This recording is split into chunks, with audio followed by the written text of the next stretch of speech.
জমিদারবাবু অস্থির হয়ে পড়লেন।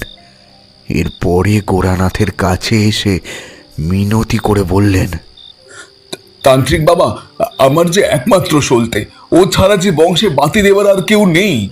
আমি আমি কি নিয়ে বেঁচে থাকবো বলুন তো? ওকে যে করে হোক বাঁচান, না হলে সবটাই যে শেষ হয়ে যাবে। আর কোনোভাবেই রক্ষা করতে পারবো না আমি। আমি আমি মানছি আমার সন্তান অজান্তে মস্ত বড় ভুল করে ফেলেছে।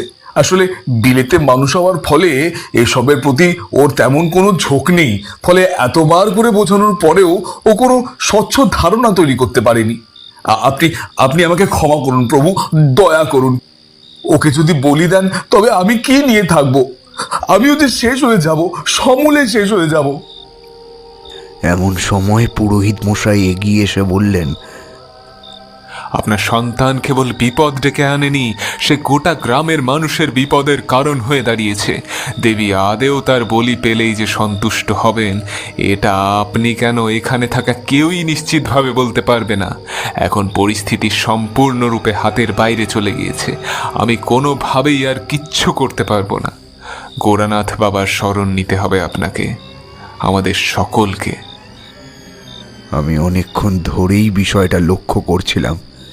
এরপরে দেখলাম গোরানাথ বললেন, একটা উপায় আছে, তবে সেটা কার্যকরী হবে কিনা আমি জানি না। আমি নিজেই নিজের আহুতি প্রদান করতে পারি। দেবীর সামনে যদি আমি নিজেকে শেষ করে ফেলি, তোর ছেলের পরিবর্তে যদি দেবীর রোষানলের দ্বারা নিজেকে ভস্মীভূত করাতে পারি, তাহলে দেবীর ক্ষোভ শান্ত হতে পারে। তিনি কুপিত হয়েছেন, এমতাবস্থায় কোনো তন্ত্র শক্তি কাজে দেবে না। তুই এক কাজ কর,